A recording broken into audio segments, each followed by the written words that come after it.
Mga awit chapter 31. Sa iyo, O Panginoon, nangangandong ako. Huwag akong mapahiya kailanman. Palayain mo ako sa iyong katwiran. Kiling mo ang iyong pakinig sa akin. Iligtas mo akong madali.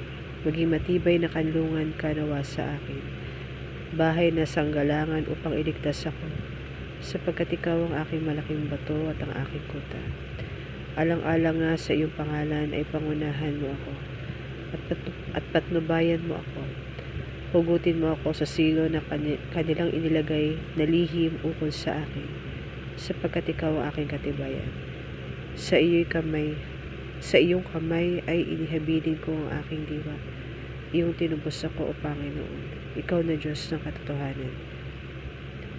Aking pinagtataniman ang nangagmamasid ng mga walang kabuluhang karayaan. Ngunit tumitiwala ako sa Panginoon.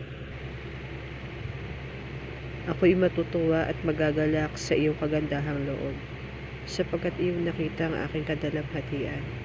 Iyong nakilala ang aking kaluluwa sa mga kasapanaan, at hindi mo kinulong sa kamay ng kaaway. Iyong inilagay aking mga paa sa maluwag na dako. Maawa ka sa akin, O Panginoon, sapagkat ako'y nasa kahirapan. Ang aking mata ay namumugto sa kapanglawan. Oo, ang aking kaluluwa at aking katawan, sapagkat ang aking buhay ay napupugnaw sa kapanglawan. At ang aking mga taon ay sa pagbubuntong hininga. Ang aking lakas ay nanglulupaypay dahil sa aking kasamaan. At ang aking mga buto ay nangangatog. Dahil sa lahat ng aking mga kaaway ay naging kadawahagihan ako. Oo, lubha nga sa aking mga kapwa, at takot sa aking mga kakilala. Silang nakakakita sa akin sa labas ay tinakasan ako. Ako'y nilimot sa pag-iisip na parang patay na tao. Ako'y parang basag na sisidlan, sapagkat aking narinig ang paninirang puri ng marami. Kakilabutan sa bawat dako, samantalang sila'y nagsasaguni ang magkakasama laban sa akin. Kanilang pinagsisikapang alisin ang aking buhay. Ngunit tumiwala ako sa iyo, Panginoon. Aking sinabi, ikaw ay aking Diyos. Ang aking mga kapanahunan ay nasa iyong kamay.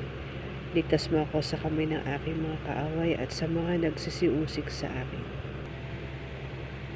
Iyong pasilangin ang iyong mukha sa iyong lingkod. Iligtas mo ako ng iyong kagandahang loob. Iligtas mo ako ng iyong kagandahang loob. Huwag nawa akong mapahiya, O Panginoon, sapagkat ako'y tumawag sa iyo. Mapahiya nawa ang masama, magsitahimik nawa sila sa Sion. Matahimik nawa ang mga sinungaling na labi na nangagsasalita laban sa matuwid ng kalaswaan, ng kapalaluan at paghamak,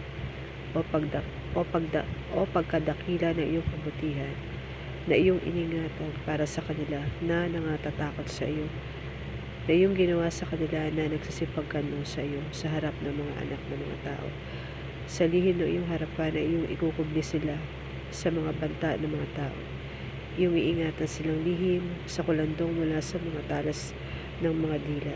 Purihin ang Panginoon, sapagkat ipinakilala niya sa akin ang kanyang kagilagilalas na kagandahang loob sa isang matibay na bayan. Tungkol sa akin, sinabi ko sa aking pagmamadali, nahiwalay ako sa harap ng iyong mata. Nahiwalay ako sa harap ng iyong mga mata. Gayon may dininig mo ang tinig ng aking mga pamanhik. Na ako'y dumaing sa iyo, O ibigin ninyo ang Panginoon ninyong lahat ng mga banal niya. Pinalalagi ng Panginoon ang tapat, at pinanghihigantihang lubos ang magagawang palalo.